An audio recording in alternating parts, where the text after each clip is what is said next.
Shalom saudara semua, selamat datang di ibadah online Gereja Kristus Jawaban. Sebelum melanjutkan ibadah, ada beberapa hal penting yang perlu diperhatikan. Bagi saudara yang ingin mendapat informasi terupdate dari Gereja Kristus Jawaban, saudara dapat mendownloadnya melalui Play Store dengan mengetik GKJ Family. Dan jangan lupa juga untuk memfollow Instagram gereja di @newgkj. Bagi Bapak, Ibu, Saudara-saudari yang rindu memberikan persembahan untuk pekerjaan Tuhan, saudara dapat mentransfernya melalui rekening berikut. Atau saudara dapat mentransfer melalui BCA, Dana, OVO, GoPay, atau mobile banking lainnya dengan men-scan QR Code berikut ini.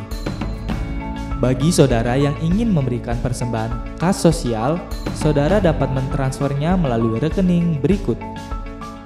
Dan bagi saudara yang ingin memberikan persembahan persepuluhan, saudara dapat mentransfernya melalui rekening berikut. Atau saudara dapat memasukkan ke kotak persembahan yang ada di gereja. Terima kasih atas persembahan saudara. Selamat melanjutkan ibadah. Tuhan Yesus memberkati. Haleluya, mari semua bangkit berdiri. Kita akan memuji Allah kita. Sebab Allah kita yang sanggup melakukan segala perkara bagi saudara dan saya. Haleluya.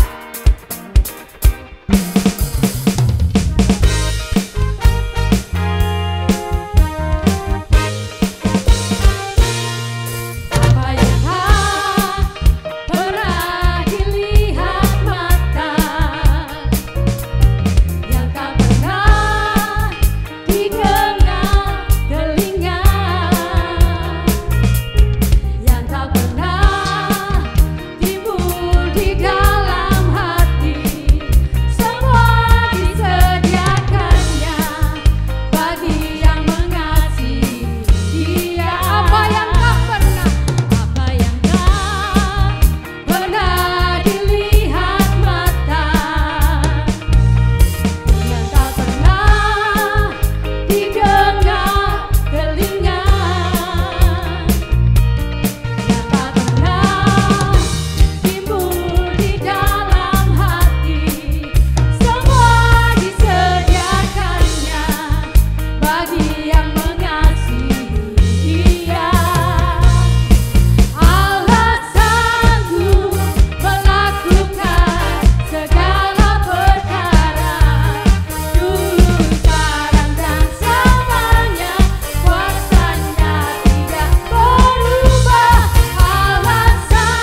lagi memuji Tuhan.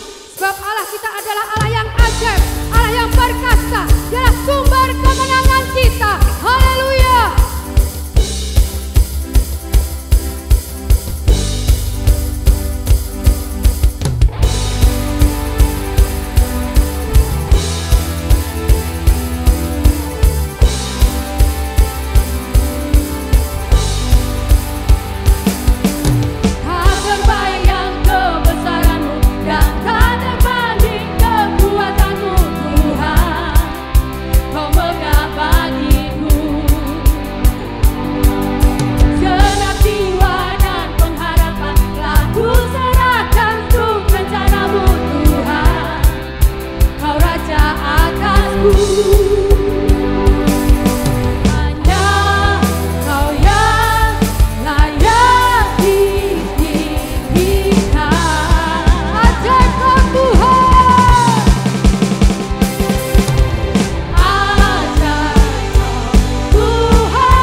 Mari kita berdoa. Terima kasih Tuhan, sungguh benar Engkau Allah yang ajaib dalam kehidupan kami. Engkau Allah yang penuh kuasa, Engkau Allah sumber kemenangan di dalam setiap kehidupan kami. Bila setiap puji-pujian kami boleh menyenangkan hati Tuhan. Terima kasih Tuhan, sebentar kami akan mendengarkan firman-Mu. Bila Engkau akan berkati hati, pikiran kami, telinga kami, untuk kami boleh mendengarkan firman-Mu, dan kami boleh melakukan di dalam setiap kehidupan kami. Dan kami juga berdoa untuk hamba-Mu yang akan menyampaikan kebenaran-Mu. Bila Engkau akan mengurapi, bila apa yang keluar dari mulut, lidah bibirnya berasal daripada Tuhan. Terima kasih Tuhan, segala kuasa kegelapan yang ingin mengganggu jalannya penaburan firman-Mu. Saat ini kami bersatu hati memanggil nama-Mu yang penuh kuasa. Hanya di dalam nama Tuhan Yesus Kristus, kami ikat, kami hancurkan, kami usirkan, tolak keluar, pergi dari kehidupan kami. Kami hanya mengundang daripada kuasa Roh Kudus-Mu yang akan berdaulat penuh. Terima kasih Tuhan, hanya di dalam nama-Mu Tuhan Yesus Kristus, kami sudah berdoa dan mengucap syukur. Haleluya. Amin. Shalom saudara-saudara yang kekasih, bagaimana kabar saudara jika saudara dalam keadaan tubuh yang sehat?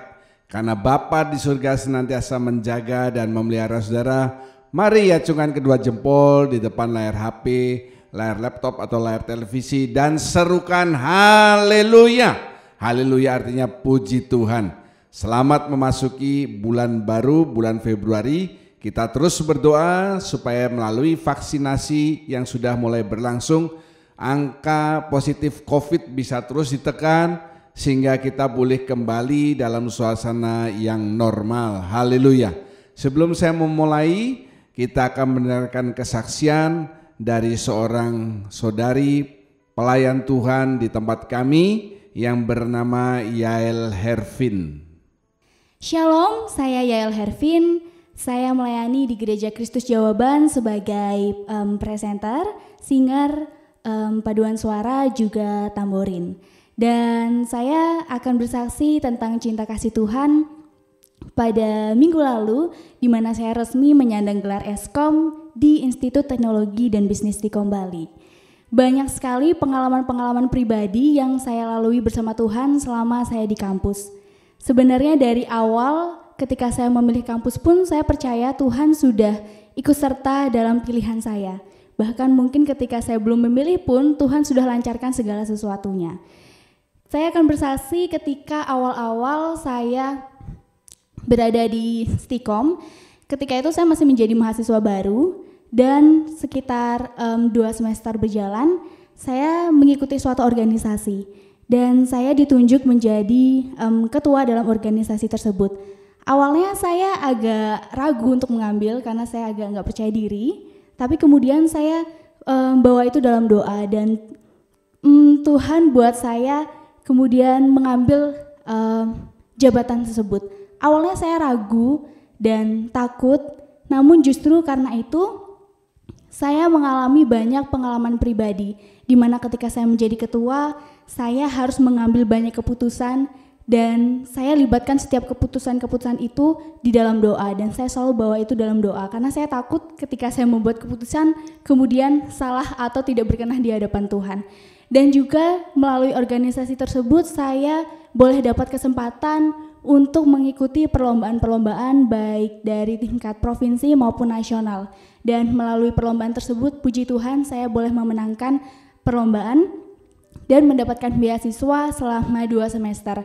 Walaupun teman-teman saya yang dapat beasiswa mereka nggak bilang ke orang tua mereka karena biar uangnya bisa mereka ambil, tapi saya nggak mungkin tega buat itu. Jadi ketika saya tahu kabar bahwa saya dapat beasiswa, saya langsung mengabari orang tua saya. Dan puji Tuhan, walaupun saat itu saya menjadi mahasiswa full, saya nggak ambil kerjaan sama sekali, namun saya setidaknya bisa membantu kedua orang tua saya. Dan juga ketika saya skripsi, banyak sekali pertolongan Tuhan. Saat itu saya mulai mengambil penelitian di bulan April sampai Mei dan juga Juni. Di bulan-bulan tersebut kasus COVID masih sangat tinggi dan saya mengambil penelitian di Kabupaten Bangli di mana saat itu menjadi zona merah. Awalnya saya takut banget, apalagi orang tua saya juga takut. Namun kabupaten tersebut sudah kami pilih jauh sebelum jauh sebelum dari COVID itu terjadi.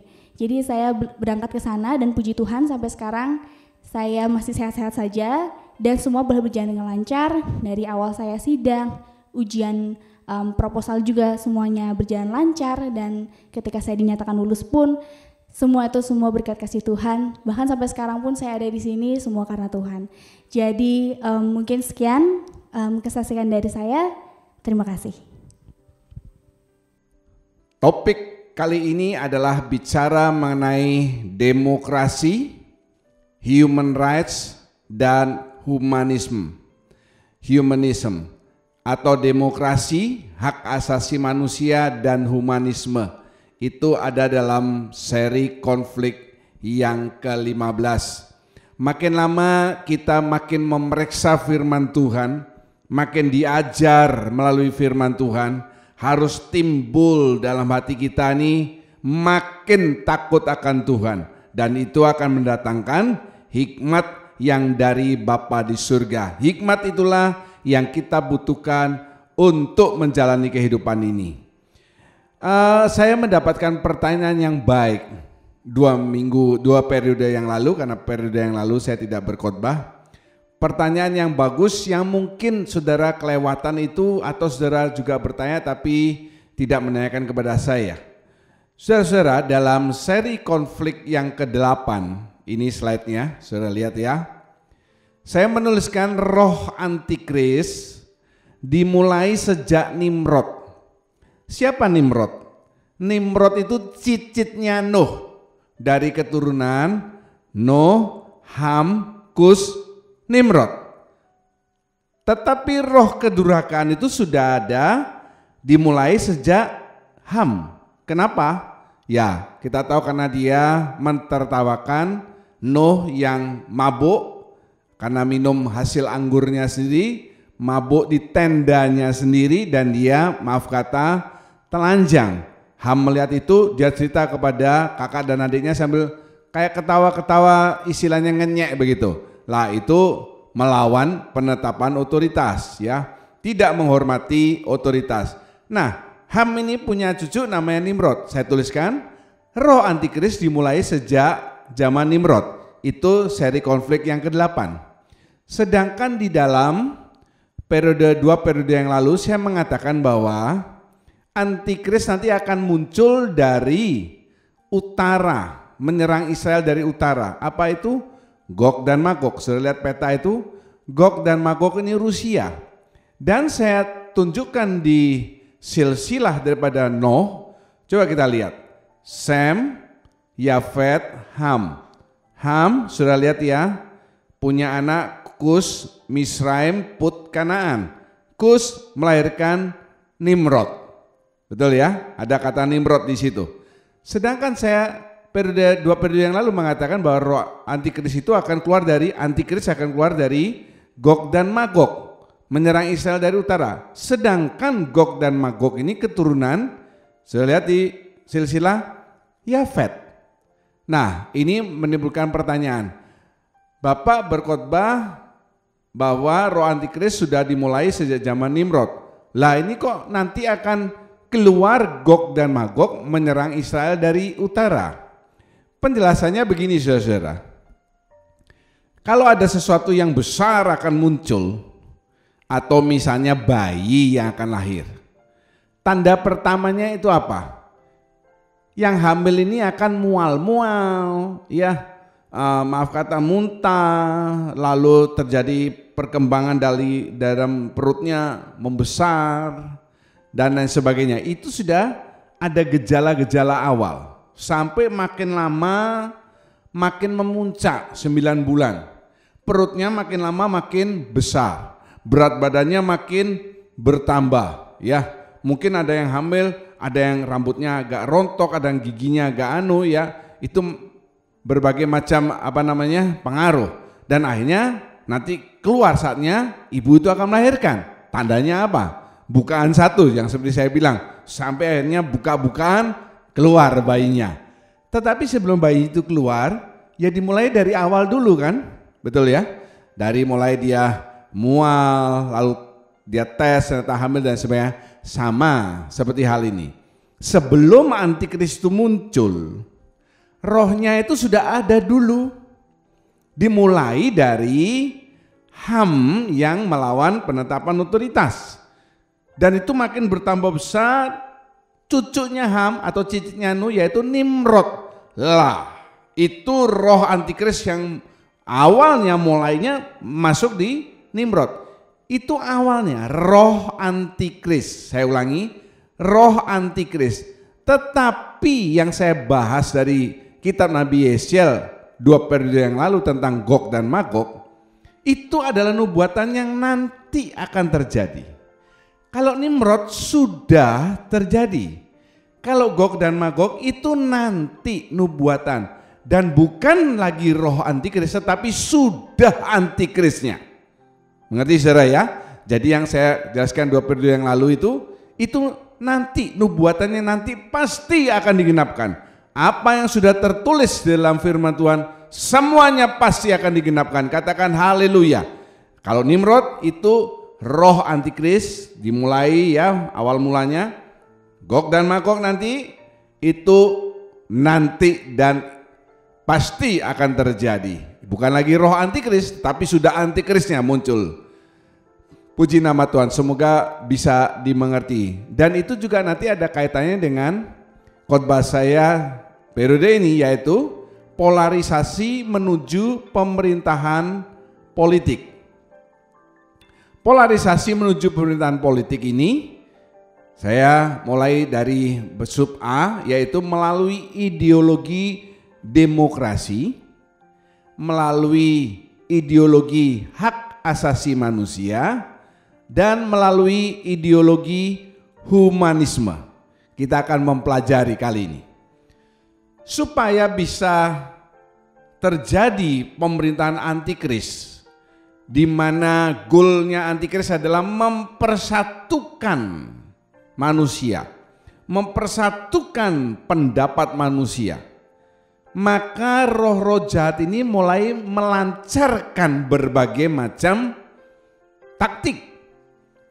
Salah satunya adalah, yang pertama adalah melalui faham demokrasi. Seperti yang tadi saya sudah jelaskan, sebelum bayi lahir ada tanda awalnya. Nah, sebelum nanti antikris muncul, sudah mulailah roh antikris ini, roh-roh jahat mengeluarkan taktik-taktiknya.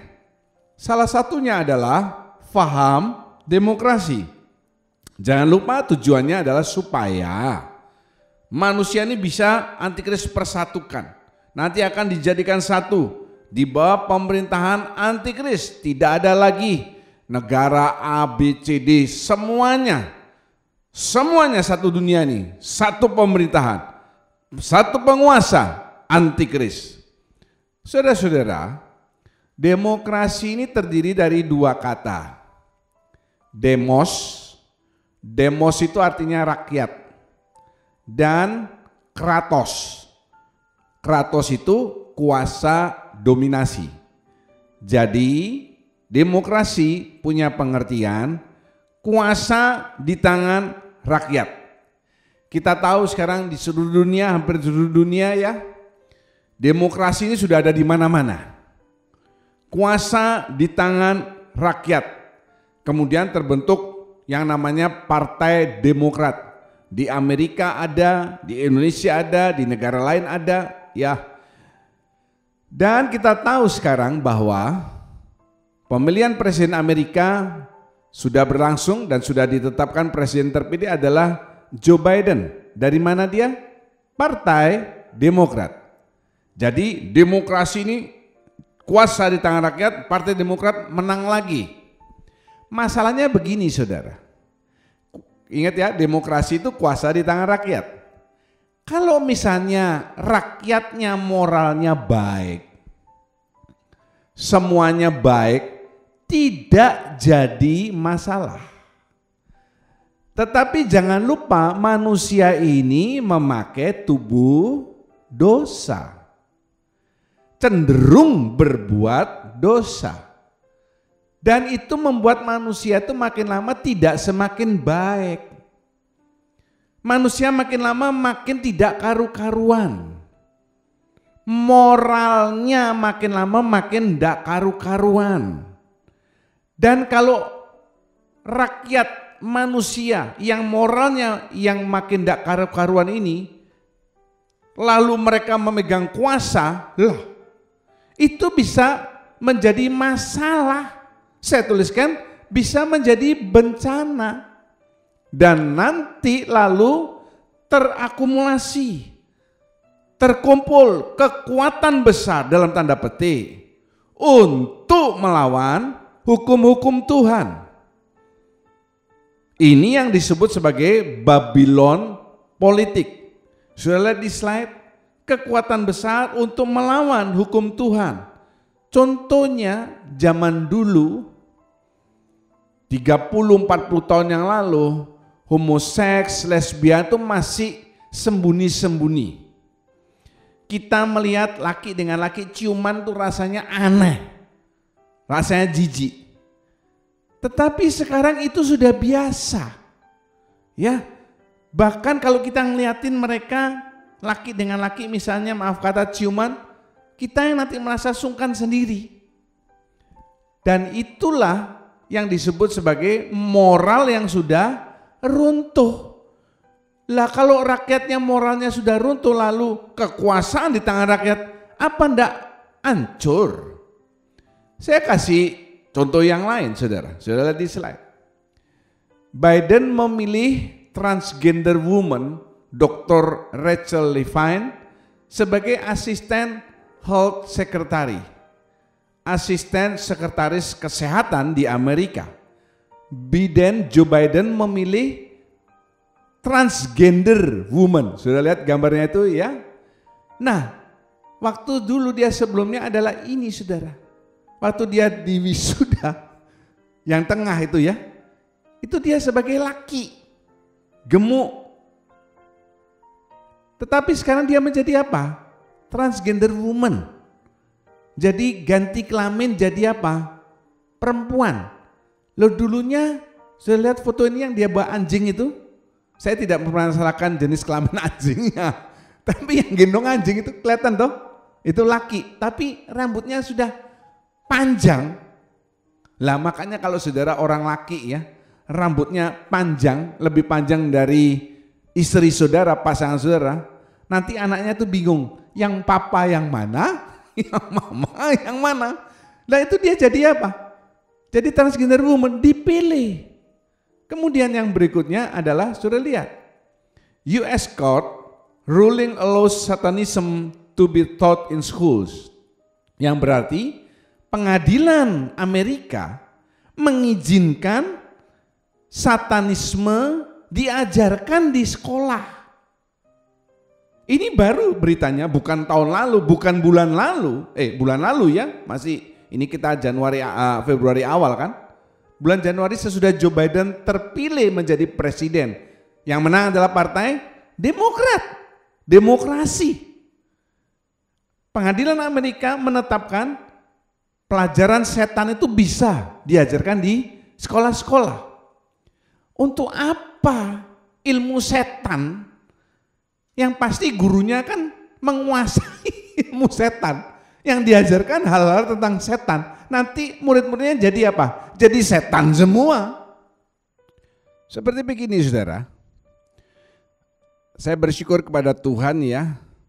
Sejak tahun 2017 saya dipanggil menjadi dosen di Sekolah Tinggi Teologi Injili Indonesia. Itu anugerah buat saya mengajar untuk program Magister Teologi atau S2 di STTI Bali, juga sampai ke Palu. Ada 2 mata kuliah yang saya pegang. Lah, saya untuk 2 mata kuliah itu bikin diktat. Tentunya saya harus lebih dahulu menguasai apa yang akan saya ajarkan. Betul ya? Guru kalau tidak menguasai apa yang diajarkan kan keliru nantinya. Yang akan diajarkan bisa ngawur. Guru harus menguasai dulu apa yang akan diajarkan. Sama seperti pelajaran setan, satanisme. Gurunya harus menguasai dulu ilmu setan, ilmu gaib. Lalu dia ajarkan kepada murid-muridnya. Ya nanti akhirnya jadinya apa yang ada dalam kelas itu? Dikuasai oleh roh jahat. Roh jahat tepuk tangan, wah lumayan ini kita diajarkan sekarang kita dipelajari luar biasa. Aduh.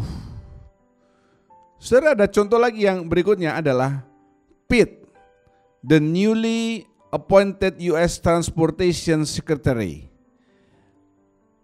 Pete ini baru saja ditunjuk menjadi Sekretari US Transportation. Coba kita lihat sedikit tayangan apa yang dia lakukan ini. I want to thank President Biden for trusting me with this nomination. And I'd like to take a moment to introduce my husband, Chasten Buttigieg, who's here with me today. I'm really proud to have him by my side. I also want to take this chance to thank him for his many sacrifices and his support in making it possible for me to pursue public service. Dia memperkenalkan suaminya. Pete ini memperkenalkan suaminya. Pete ini laki loh saudara. Memperkenalkan suaminya. Suaminya apa? Laki juga. Itulah demokrasi, ya. Jadi transgender, homoseks dan lain sebagainya dipilih menjadi pejabat-pejabat penting. Saudara jangan heran. Di dunia ini bukannya banyak perdana menteri yang homoseks. Bukannya ada perdana menteri yang lesbian, perdana menteri perempuan yang lesbian. Itu sudah dianggap biasa. Bahkan dipilih. Dipilih apa? Untuk memimpin suatu negara. Ini namanya menentang hukum Allah. Karena Allah itu hendak menciptakan Adam dan Hawa. Adam laki, Hawa perempuan. Allah tidak menciptakan Adam, Hawa, dan Awa. Awa itu enggak laki, enggak perempuan. Atau bisa laki, bisa perempuan. Lagi satu saudara ya. Di Gedung Putih sekarang ada kolom isian untuk orang bekerja dan sebagainya. Bukan lagi Mr. dan Mrs. atau Mrs. Tetapi ada yang ketiga, MX. MX ini mix, mau laki mau perempuan sudah disetujui dan dilegalkan. Saya berpesan saudara mendengarkan firman Tuhan ini. Kalau saudara pria, saudara belum menikah, jangan sekali-kali jatuh cinta sama pria juga. Atau seorang wanita jatuh cinta sama wanita. Saudara-saudara maaf ya. Binatang saja saya nggak pernah lihat loh saudara. Homo atau lesbi. Kita ini lebih rendah dari binatang. Ya, cara menang melalui suara mayoritas sudah ada pada saat Yesus dihadapkan ke Pilatus dan Pilatus berkata, "Aku tidak mendapati kesalahan pada orang ini, tetapi suara rakyat yang berteriak, salibkan dia, salibkan dia, salibkan dia." Itu karena apa? Karena sebelum rakyat itu teriak-teriak, ada yang ngompor-ngompori. Siapa itu? Ahli Taurat, Imam Farisi. Kan harus ada yang pertama teriak, salibkan dia, lalu yang lain salibkan dia, salibkan dia. Wah, berpengaruh luas sehingga rakyat itu terpengaruh, salibkan dia, salibkan. Loh, saya yakin di antara rakyat yang teriak-teriak salibkan dia itu pasti banyak di antara mereka yang keluarganya atau bahkan dia sudah disembuhkan oleh Tuhan Yesus. Tetapi pada saat itu, pada saat Pilatus mengatakan aku tidak mendapati kesalahan pada orang ini, mereka teriak salibkan dia, salibkan dia, salibkan dia. Dan akhirnya Pilatus menjatuhkan hukuman mati. Ini hal yang sudah harus kita lihat, bahwa menang melalui suara mayoritas itu sekarang sudah ada di mana-mana. Seperti pemilihan calon wakil rakyat, ini contoh saja. Anggota DPRD, anggota DPR, ya, dan lain sebagainya. Apa yang dapat suara banyak sehingga terpilih menjadi wakil rakyat itu adalah wakil rakyat yang baik dan kompeten? Kenapa saya begitu?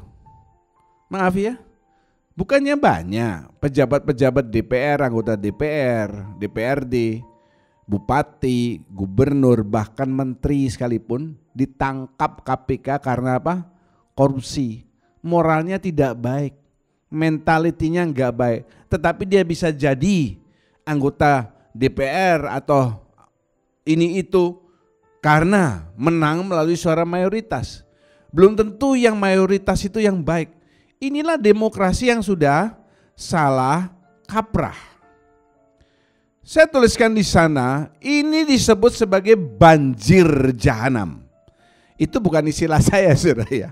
Mari kita baca bersama-sama. Mazmur 18 ayat 5. Mazmur 18 ayat 5. 2, 3. Tali-tali maut telah melintiti aku dan banjir-banjir jahanam telah menimpa aku. Amin. Maksudnya apa? Sekarang kita ini hidup di dunia ini, secara tidak sadar tali-tali maut itu sudah mulai melilit kaki saudara, tangan saudara, pikiran saudara. Dan dikatakan banjir jahanam. Banjir itu apa? Kalau ada banjir kan bus, pengaruh yang besar. Antara lain homoseks, lesbian, transgender. Saya berkata juga maaf ya kalau salah. Handphone yang disalahgunakan. Handphone itu baik kalau kita pakai untuk menelpon, namanya handphone. Artinya apa? Telepon yang di tangan. Handphone, telepon yang bisa dipegang di tangan. Betul ya? Kita pakai nelpon, SMS, WA, it's okay. Tapi kalau sudah mulai kirim gambar yang tidak baik, lihat gambar yang tidak baik, ya teman punya video pornonya siapa? Minta. Loh, kalau firman Tuhan saudara disuruh bagikan lewat status WA saudara, ganti dengan link khotbah yang saudara dengar. Hanya berapa persen yang melakukan? Tetapi kalau yang tidak baik, bacaan yang tidak baik. Lah itu saudara, itu namanya banjir. Banjir jahanam. Sudah menimpa kita. Bukannya banjir jahanam akan menimpa aku, bukan. Telah, sudah mulai. Inilah yang disebut demokrasi yang sudah demokrasi. Demokrasi, bukan demokrasi tapi demokrasi sudah salah kaprah. Saudara, selain demokrasi, paket berikutnya yang akan kita bahas di sini adalah tentang hak asasi manusia. Demokrasi ini faham yang dimasukkan oleh roh-roh jahat. Demikian halnya juga dengan hak asasi manusia atau human rights. Moral manusia ini sekali lagi makin lama makin rusak, bukan makin baik.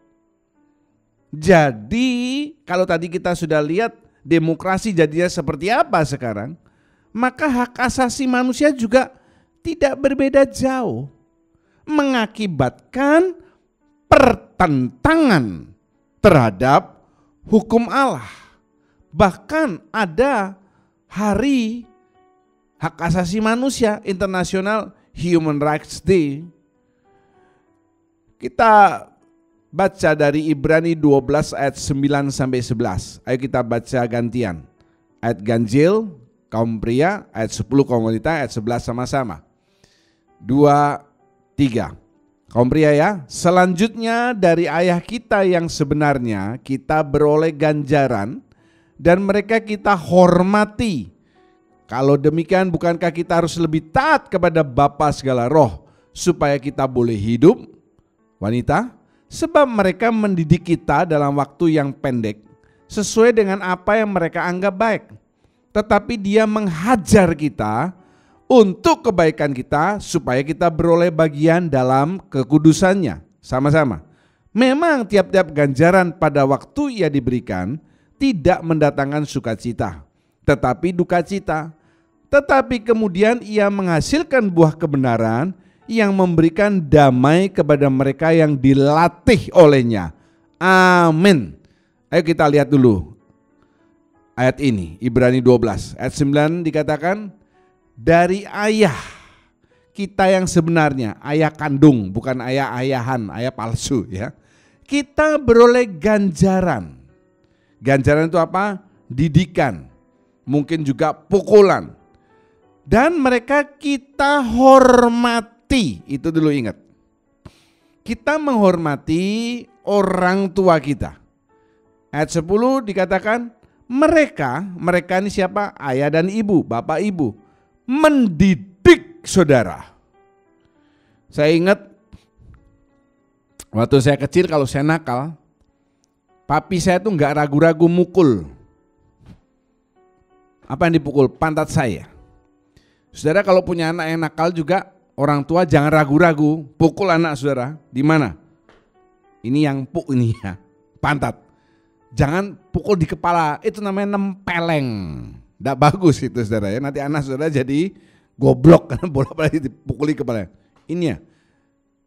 Bukannya orang tua itu benci. Justru ini supaya ingat. Jangan nakal lagi seperti itu, jangan berbuat seperti itu lagi. Itu namanya mendidik dalam waktu yang pendek. Ya, kalau saudara sudah umur 12, 13, 15, 17, gak mungkin orang tua saudara masih mukul saudara, nakal dipukul. Dalam waktu yang pendek, ya palingan sampai umur 10 tahun sajalah anak-anak itu dipukul, dididik ya. Dalam waktu yang pendek. Coba kita lihat, lanjutkan ayat yang ke-11, ayat 10.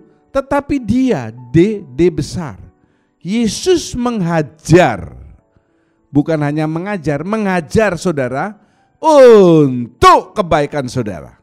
Ya, ayat 11. Memang tiap-tiap ganjaran pada waktu diberikan tidak mendatangkan sukacita. Saya waktu kecil dipukul sama orang tua, enggak terus seneng-seneng. Saudara kalau waktu kecil dipukul sama orang tua, pasti aduh sedih. Mama itu kok jahat, papa kok jahat, ya. Bukannya senang kan dipukul, masa senang. Tetapi perhatikan, kemudian menghasilkan buah kebenaran. Jadi kalau saudara-saudara orang tua yang tidak pernah menghajar anak saudara secara benar ya, tidak pernah mendidik anak saudara, jangan heran dia besarnya akan menjadi anak yang nakal, pemuda yang nakal. Karena apa? Karena nggak punya buah kebenaran. Tapi kalau dari kecil diajar, dididik, diajar yang benar, dia nanti akan menghasilkan buah kebenaran. Lah, dari ayat itu ya, celakanya sekarang ini saudara, orang tua itu bisa dituntut di pengadilan sama anaknya sendiri, sama anak kandungnya sendiri. Kenapa? Karena mendidik, karena menghajar anaknya. Orang tua bisa dituntut di pengadilan karena menghajar anaknya. Ini saya lihat sendiri, saya tahu sendiri waktu saya ke Amsterdam, ke Belanda. Ya, saya diceritai oleh orang yang saya tinggal di rumahnya. Ada kasus di pengadilan yang sedang berjalan waktu itu, di mana orang tua ini dipidanakan oleh anaknya sendiri. Kenapa? Karena menghajar, mendidik, memukul. Loh, bukan kepalanya loh yang dipukul. Itu bisa diperkarakan di pengadilan dan jadi perkara. Orang tua mendidik, mengajar anaknya, kok dimasukkan pengadilan?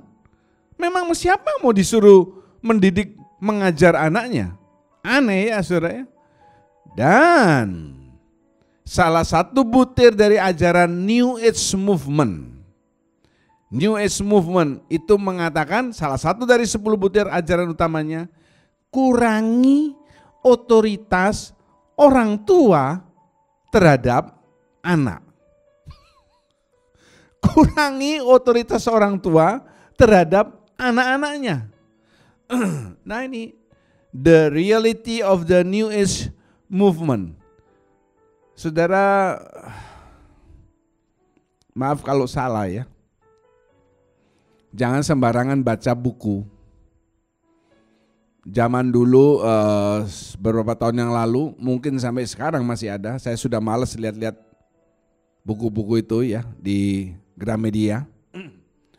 Chicken soup, bukan sop ayam. Buku judulnya. Chicken soup for the soul.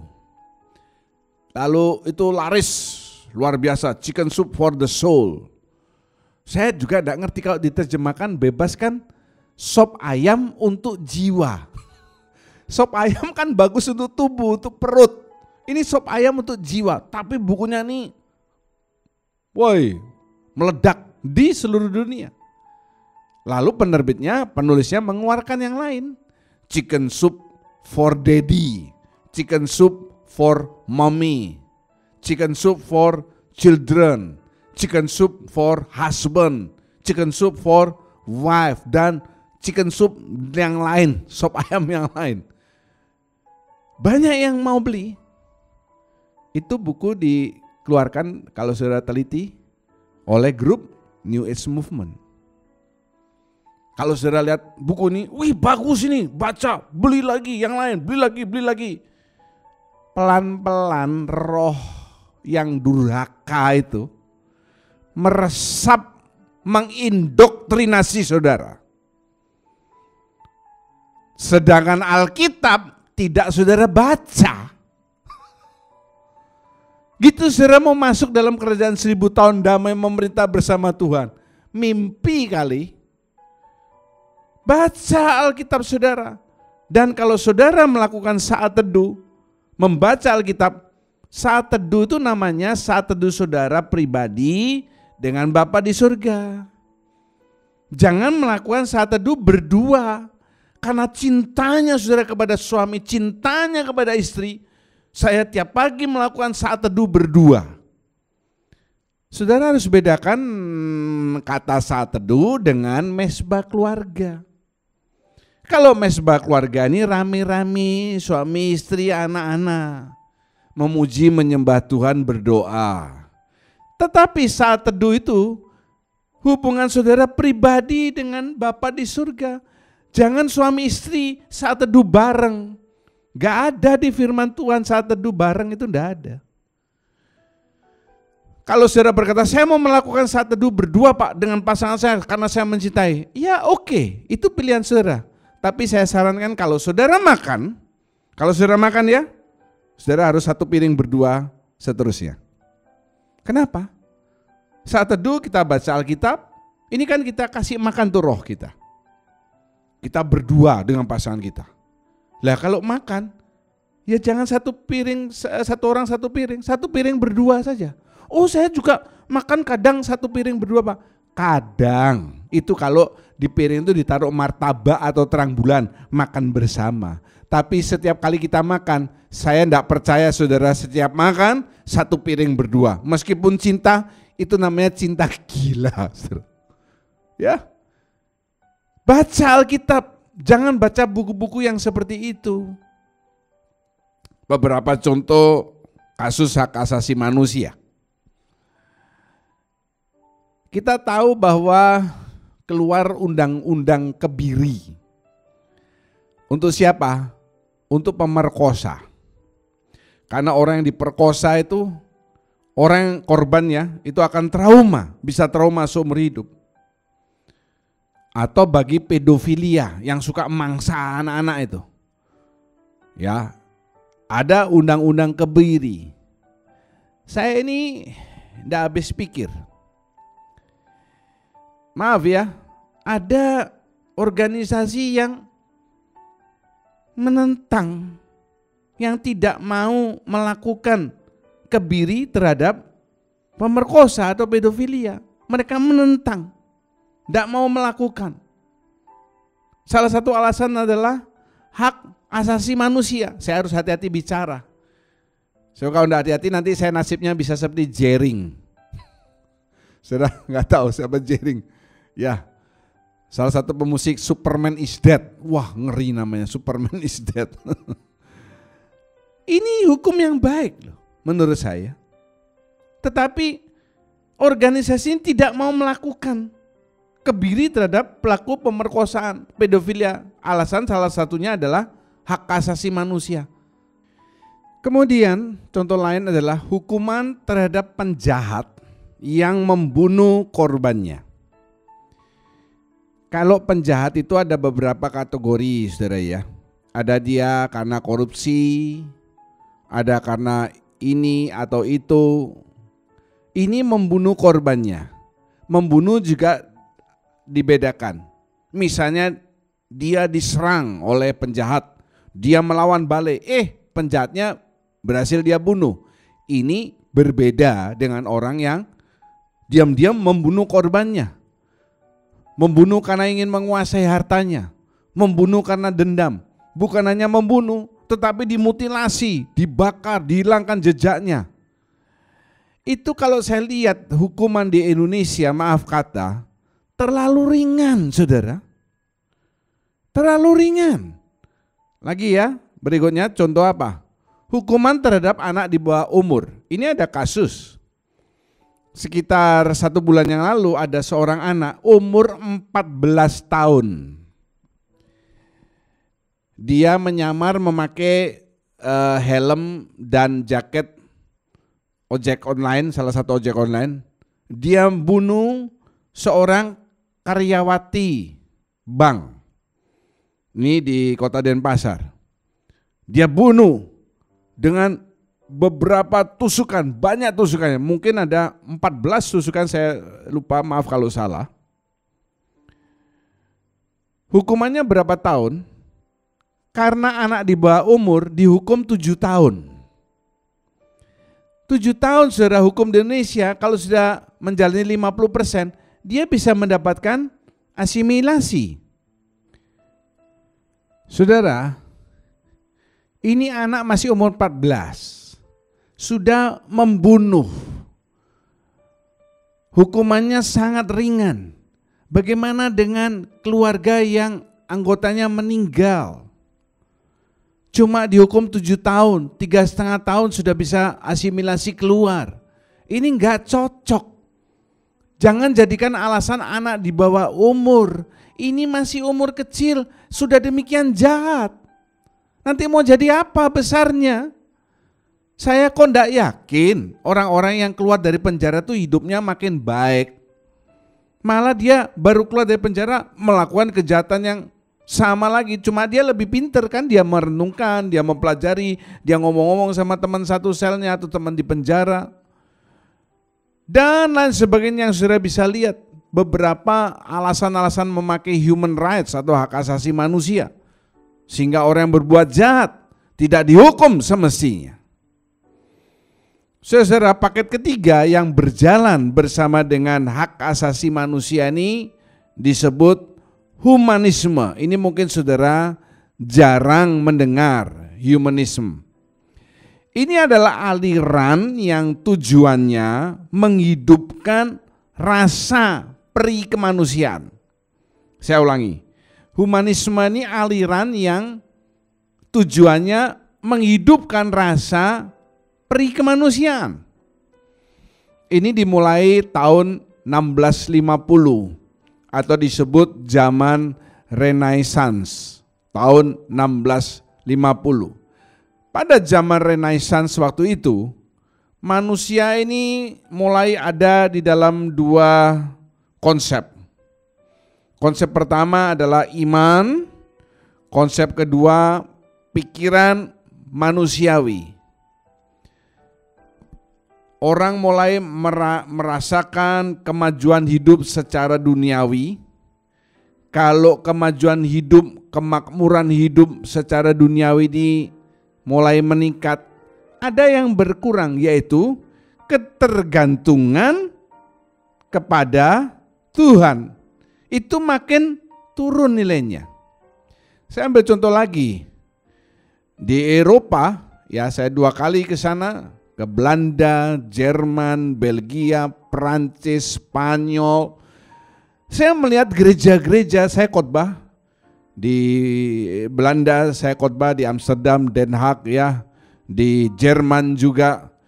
itu gereja-gereja besar-besar, saudara. Tetapi gereja yang paling banyak anggotanya, yang katanya terbesar di Amsterdam itu, jemaatnya cuma 300 orang. Itu gereja terbesar. Maksudnya anggotanya yang terbesar. Gereja yang besar banyak. Yang lain rata-rata itu 50, maksimal 100.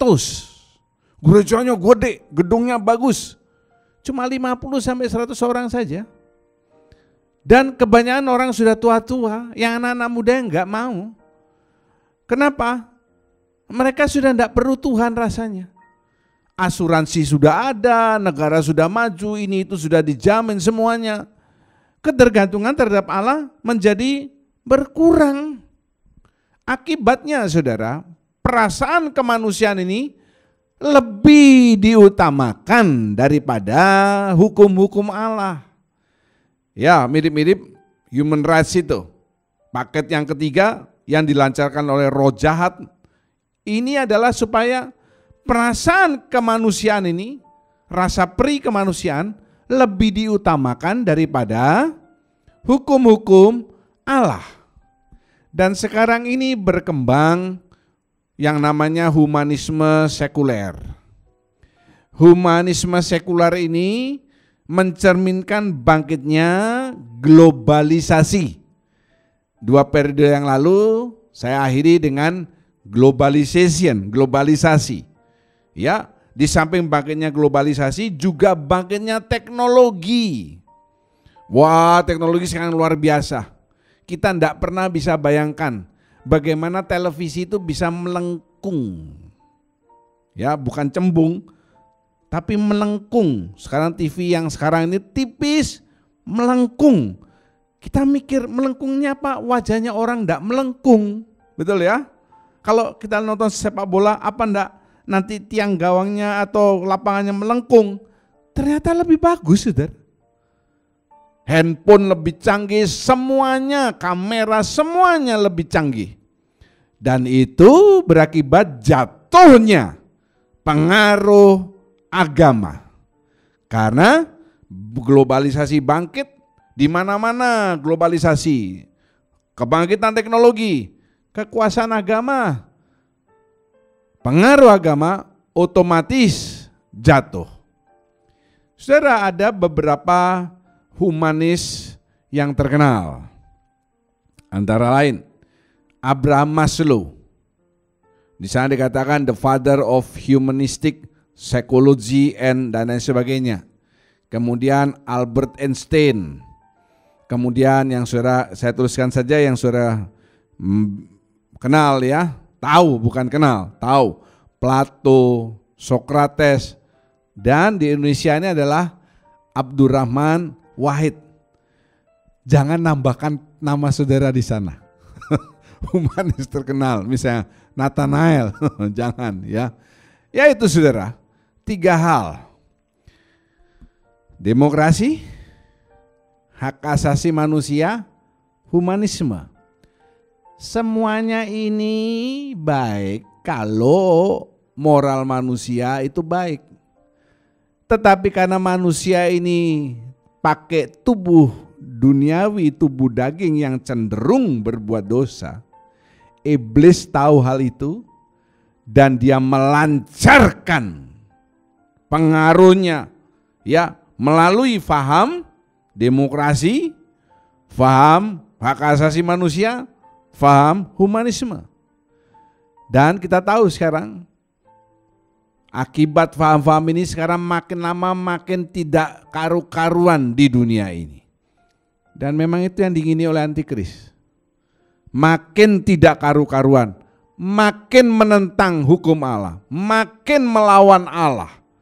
Dan itu yang antikris inginkan.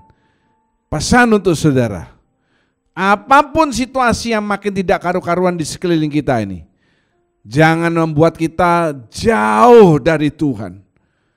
Tetap jaga hubungan saudara dengan Tuhan. Ya seperti khotbah periode lalu, makin kuat dalam Tuhan. Bangun terus saat teduh saudara secara pribadi dengan Tuhan. Perkuat benteng rumah tangga saudara, perkuat karsel saudara, perkuat gereja saudara. Karena Tuhan sudah tidak lama lagi akan datang menjemput orang-orang yang benar di hadapan matanya. Haleluya, puji nama Tuhan. Mari saya undang saudara bangkit berdiri. Kalau saudara mau berlutut itu lebih baik lagi. Pujikan ini dari hati saudara kepada Bapa di surga. Haleluya.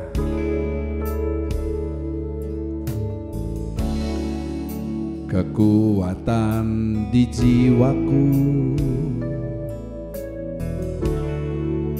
ketenangan batinku, ada dalam hadirat-Mu, ku menyembah-Mu.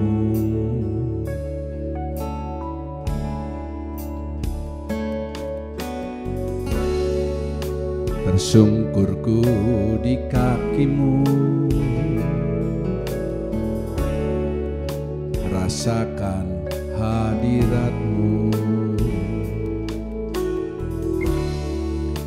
Takkan ku melepaskan-Mu, Kau cahaya bagiku, mengiring-Mu seumur hidupku, masuk dalam rencana-Mu Bapa. Pikiranku, kehendakku, ku serahkan padamu. Harapanku hanya di dalam-Mu, ku kan teguh bersama-Mu Tuhan. Jadikan ku bejana-Mu untuk memuliakan-Mu. Haleluya. Terima kasih Tuhan.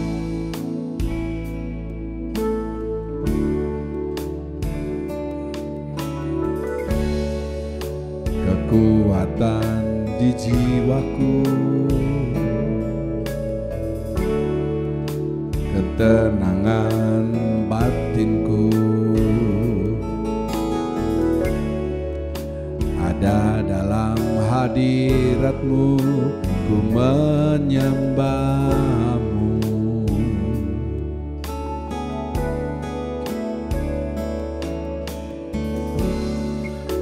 Tersungkurku di kaki-Mu, rasakan hadirat-Mu.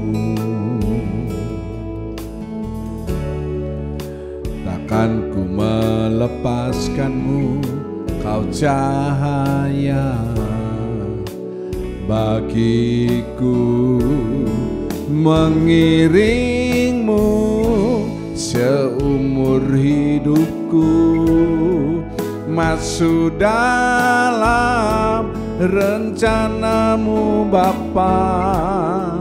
Pikiranku, kehendakku,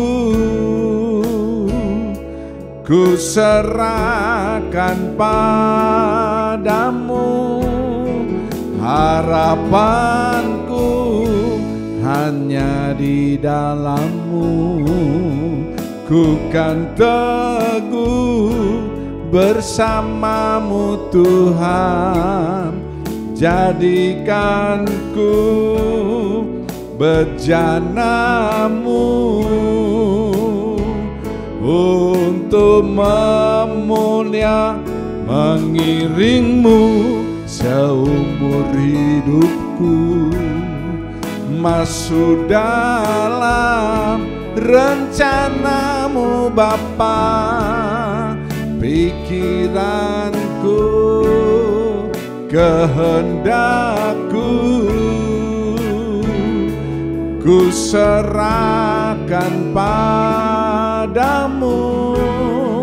Harapanku hanya di dalam-Mu ku kan teguh bersama-Mu Tuhan. Jadikan ku bejana-Mu untuk memuliakan-Mu.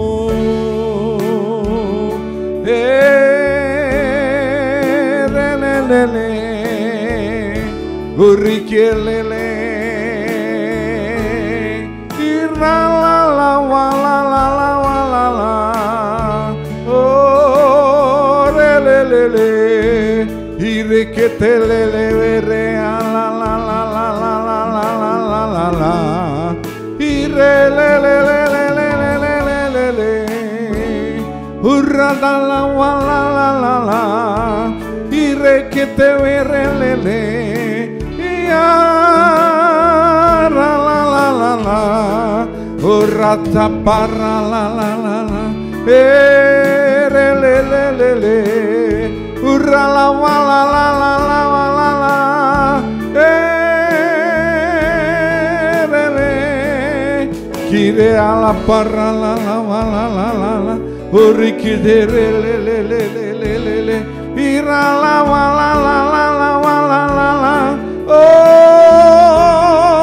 relelelele kurikitele ala wala la irele welelelele ire ala wala la oh relelele ire ala para la wala la orele kele welelele iya la wala la oh relele haleluya haleluya haleluya haleluya haleluya. Ucapkan syukur-Mu, terima kasih Tuhan, terima kasih untuk kasih setia-Mu, terima kasih untuk penjagaan yang Kau berikan. Terima kasih kami boleh ada sampai saat ini. Terima kasih Bapa, haleluya. Sungguh Engkau Allah yang besar, Engkau Allah yang maha pengasih, Engkau Allah yang maha mulia. Engkau diagungkan di antara segala Allah yang ada. Engkau yang paling luar biasa. Terima kasih Tuhan. Tanamkan firman di dalam hati kami supaya kami tidak terseret oleh banjir-banjir jahanam. Kami mempertegas eksistensi kami sebagai anak-Mu yang luar biasa. Kami senantiasa menjaga hubungan dengan Bapa di surga, supaya kami makin lama hidup makin benar di hadapan Tuhan. Terima kasih Bapa, Engkau tolong kami, tolong supaya kami tidak terpengaruh oleh keadaan dunia, tetapi kami boleh makin mengarahkan mata kami kepada Bapa di surga. Haleluya. Mari kita kedangkan kedua tangan, kita angkat wajah. Terima kasih. Kami percaya pada saat ini tingkap-tingkap surga terbuka. Engkau sedang memandang kami dengan wajah kasih-Mu untuk mencurahkan berkat-berkat yang kami butuhkan untuk setiap aspek kehidupan kami.